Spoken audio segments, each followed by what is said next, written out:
Good evening, I'm Haryanto Diman. Former Japanese Prime Minister Shinzo Abe died this afternoon after he was shot during a rally speech earlier in the day in Nara prefecture in western Japan. The attack has shocked Japan and the world. Mr. Abe's death was confirmed by his Liberal Democratic Party officials about 6 hours after the attack took place at around 11:30 a.m. local time. He was then transported to Nara Medical University Hospital in critical condition, but doctors were unable to save him. Mr. Abe was Japan's longest-serving prime minister with 2 stints in office from 2006 to 2007 and 2012 to 2020. During both terms, he stepped down citing ill health, but he remained a dominant presence in Japanese politics. Japan correspondent Walter Sim joins us from Tokyo. Walter, Nara Medical University Hospital doctors have just given an update. What did they say about what happened from when Mr. Abe arrived at the hospital until his death? Well, doctors declared Mr. Abe dead at 5:03 p.m. Japan time, and this was about 5.5 hours after he was shot at a public rally in Nara at about 11:30 a.m. and just minutes after his wife Akie rushed from Tokyo halfway across the country to be by his side. Doctors at the hospital said that Mr. Abe was already in a state of cardiac arrest when he arrived at the hospital after he was ferried from the scene of the crime by helicopter. They found 2 wounds around the base of his front neck, of which 1 bullet was angled in such a way that it reached Mr. Abe's heart. With Mr. Abe having suffered a lot of blood loss, doctors tried for hours to resuscitate him via an open heart surgery. They tried blood transfusions of more than 100 units of blood, but ultimately, unfortunately, they failed to succeed. Do you know what Mr. Abe's funeral arrangements will be like? Well, news on that has not been yet decided, I think. But I do think that there will certainly be funeral preparations by the government and the Liberal Democratic Party, given that, Mr. Abe was such a well-regarded leader and such a strong statesman. Whilst details of the funeral remain unclear, I think the immediate task for Prime Minister Kishida is to rally the LDP in time for the upper house election that is still going to take place on Sunday.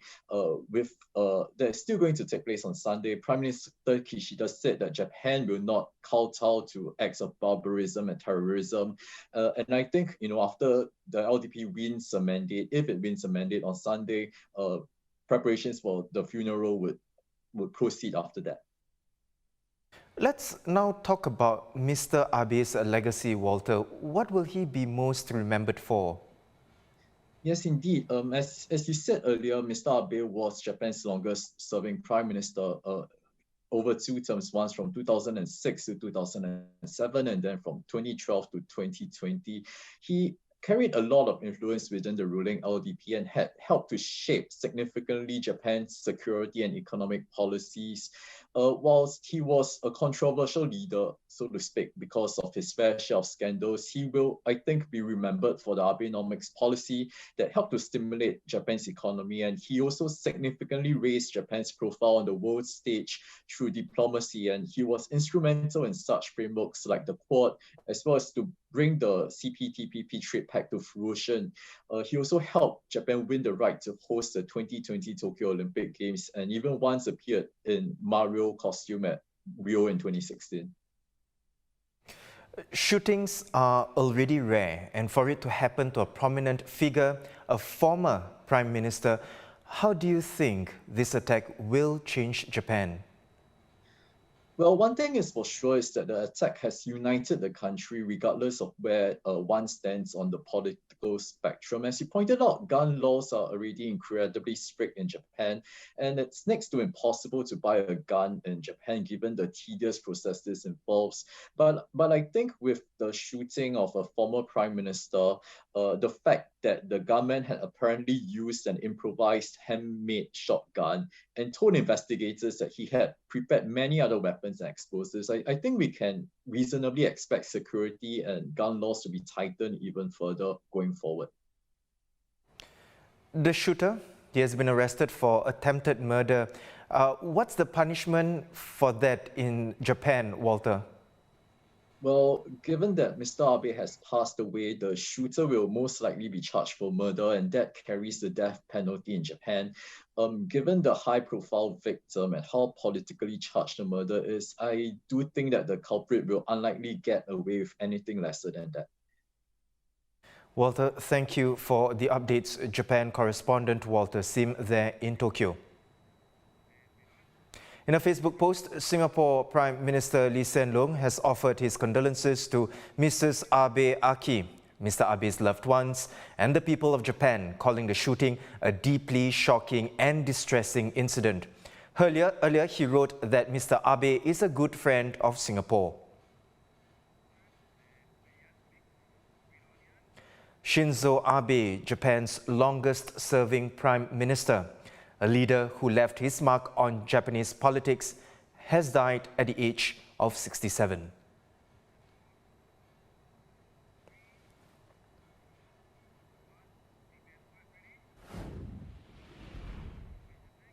In other news, the race is on to be the next British Prime Minister in what's expected to be an intense Conservative Party leadership contest.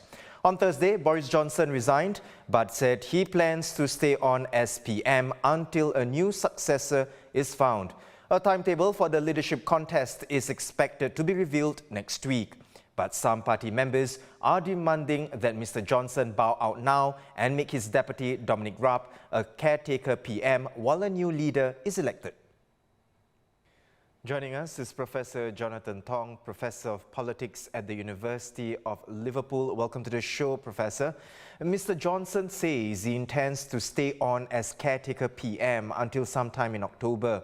Now, given the deep disagreements in his party, can he really stay on till then, Professor? He probably can stay on. He's entitled to stay on whilst the Conservative Party decides upon its next leader. And it is the norm. Boris Johnson's two predecessors, David Cameron and Theresa May, they both stayed on for some time in 10 Downing Street whilst a new Conservative leader was chosen. So Boris Johnson probably is entitled to, but such is a level of annoyance with him among some members of his own party that there will be continuing pressure for him to go immediately and a caretaker prime minister be installed. But I think the likelihood is that Boris Johnson will remain until the autumn. Defence Secretary Ben Wallace has been tipped as the clear favourite in a YouGov poll to succeed Mr. Johnson as party leader and PM. But who do you think is going to win, Professor? It's very difficult because there's going to be an awful lot of contestants. There could be as many as 14 Conservative MPs have a go at being the next party leader and prime minister. So it's very, very difficult to say that one person is very, very strong favourite. Ben Wallace, as Defence Secretary, who has been impressive in terms of his dealing with Ukraine, does start a slight favourite. But then you've got Rishi Sunak, the Chancellor, who resigned this week, which in many ways helped to topple Boris Johnson. He will certainly be a strong candidate. And you've got Liz Truss, the current Foreign Secretary, who has been angling for the top job for some time now. But those are just three of, like I say, 14 names. The person has to be popular with two different sets of people. One is Conservative MPs, because they will whittle down that big field to a short list of two. And then Conservative Party members will decide between the final two. And for Conservative Party members, you've got to remember that they are very pro-Brexit, anti-European Union, and so those credentials might help a particular candidate. On that, Professor, just to round up our discussion for today, what is Boris Johnson's legacy? Is it for getting Brexit done, or will he be best remembered for the scandals? Both is the honest answer. Yes, Boris Johnson's big legacy is getting Brexit done. He ended the parliamentary chaos that followed the referendum vote to leave the European Union. So his place in history is assured. Boris Johnson was also very, very successful in electoral terms, but there was chaos on an almost daily basis once he became Prime Minister, and he never really shrugged off the problems that were associated with parties in Downing Street at the height of the COVID crisis, and basically various other shenanigans that went on within 10 Downing Street. In many ways, Boris Johnson's problems were about competence and about integrity far more than actual politics. Professor, thank you so much for your perspectives. Professor Jonathan Tonge from the University of Liverpool. At the G20 summit in Bali, host nation Indonesia calls on the group to help end the war in Ukraine. Foreign Minister Retno Marsudi making those opening remarks as Russian Foreign Minister Sergei Lavrov looked on. She said the repercussions of the war, including rising energy and food prices, would hit low-income countries the hardest. A sharp spike in the number of deaths in Singapore last year, which experts say is an anomaly. In total, 24,292 people died in 2021, a 10.1% rise from 2020. And experts tell the Straits Times that the increase reflects the wider impact of the COVID-19 pandemic. The top 3 causes of death are cancer, followed by heart and hypertensive diseases, then lung and respiratory system diseases. As for births in 2021, the number rose marginally by 0.2%. Contact tracing is currently underway linked to another imported monkeypox case confirmed by the Health Ministry last night. This patient isn't linked to the imported and local cases that were previously reported. The patient is a 36-year-old male Indian national who lives in Singapore and had recently returned from the US. He developed anal discomfort on June 28th and progressively over the next few days experienced other symptoms like rashes. On Wednesday, July 6th, the man sought medical care and was taken to the National Centre for Infectious Diseases. He tested positive for monkeypox yesterday and is currently warded at NCID.